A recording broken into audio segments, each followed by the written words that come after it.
Hey everybody, it's the end of the market on January 21st, 2025, and this is Sean with Not Financial Advice. On today's video, we're going to talk about how and why I quit value investing. I'm going to show you some of the companies that I sold for a profit, some companies up 40, 50, 60, 260%, where I redeployed those funds and why. More after this. You need to diversify your bonds. The only problem you're going to have is that you didn't buy more. Because by the time you read about it in the Wall Street Journal, it's already too late. All right, guys, there's a lot in this episode here on top of what I mentioned to you, but we're going to get started with some of that. I'll have you like the video, subscribe to the channel. So a major announcement on the portfolio. The tracker I use here, Google Finance. Administrative note, it's not tracking my unrealized gains all time properly, but it is accurately reflecting that I recently have had as many as 71 individual securities that I own, be it stocks or ETFs. I have sold over 40 now, with my total amount of holdings down to under 40 holdings, of which about a third of those are ETFs. So I'm down to only 24 individual stocks. And, that sort of goes along with the premise that at first it matters most how much money you do put into the market. And over time, it matters what those investments were. And so as I'm sitting here, this is actually about $300 short. So as I'm sitting here knocking on the door of $97,000, I need to make sure that I had everything right. So let's go over some of the companies that I went ahead and sold today. I'll ask you to like the video, subscribe to the channel. And before we do that, just a more topical note, highlight on today. Market was up 0.88 tenths of a percent. My portfolio was up 0.124%. So for gains of $1,200 in one day. Pretty awesome. So we're scrolling past everything here. Let's look at all-time gains for positions that I've sold entirely. So I took gains on Turning Point Brands. This was a company that I had for over 2 or 3 years. Owned it as an ancillary brand adjacent to cannabis. They own Zigzag Rolling Papers. It was a small value or a mid-value play, a few $100 billion market cap. I went up over 102%, and I didn't see it going up forever. But having legacy tobacco products, including oral tobacco, I didn't feel like investing more money into it. And although I think for me it was a good investment at the time, just overall, I didn't see my ability to add new funds there, which is implementing a new rule for me. That's the time to consider exiting that position. Okay. I did cut my losses on Winnebago 28%. Not a lot of commentary there. I followed a YouTuber into it. That's why my channel is named Not Financial Advice. Look, learn, and listen. Profit from my mistakes for free. All that I ask is you like the video, subscribe to the channel. Made a paltry 5% on Tyson Foods. A good company, I think, good for defensive, but I need to grow my capital through capital appreciation. I have this goal, get to $100,000, but that's really only the beginning. Looking back on Charlie Munger's advice, he said, cut coupons until you get to $100,000. But when you look at the amount of inflation we've had since he said that, the new 100,000 is 250,000. So I'm already visualizing, manifesting that I am past six figures, which, by the way, will move me to be a member of the middle part of middle class, which from where I came, which wasn't horrible, but also not great. Very, very exciting. But 250,000 is a new goal, and the ultimate goal is $1 million. And while I'm at it, $1 million adjusted for inflation, so I can switch over to 5% yield, maybe on treasuries, and just retire around the age of 48 to 50. Currently 34 now. So there's bigger goals and more of a reason for you to follow along with my channel. Maybe you're a little bit behind me, a little bit ahead of me, but we're going to get there together.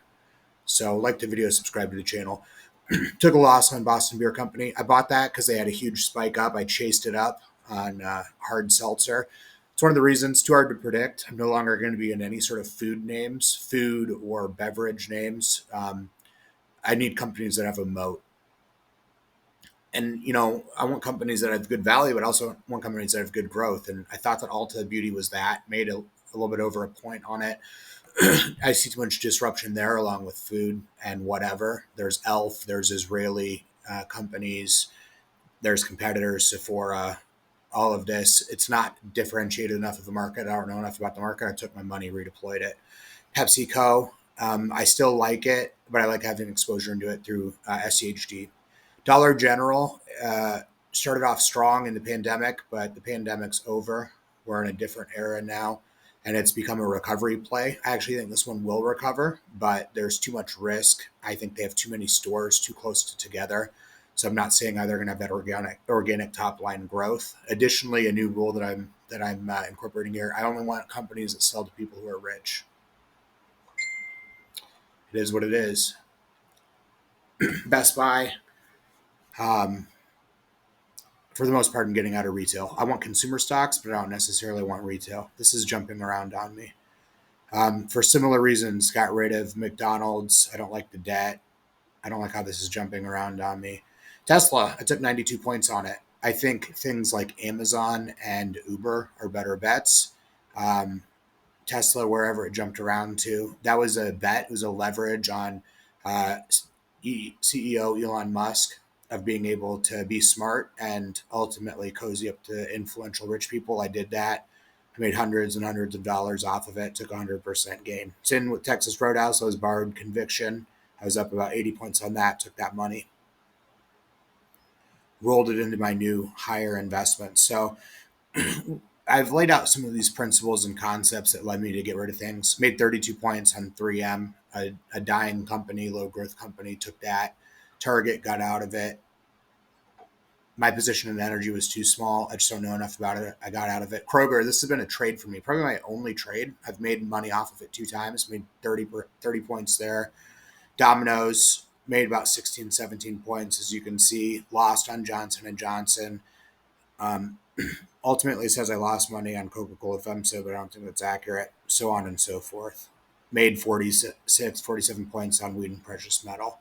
I do agree, buy shovels, picks and shovels, not gold. So I'm continuing to do that. So now what I think is going to be most influential, we're going to have you like the video, subscribe to the channel. We're going to switch to my day gain by value.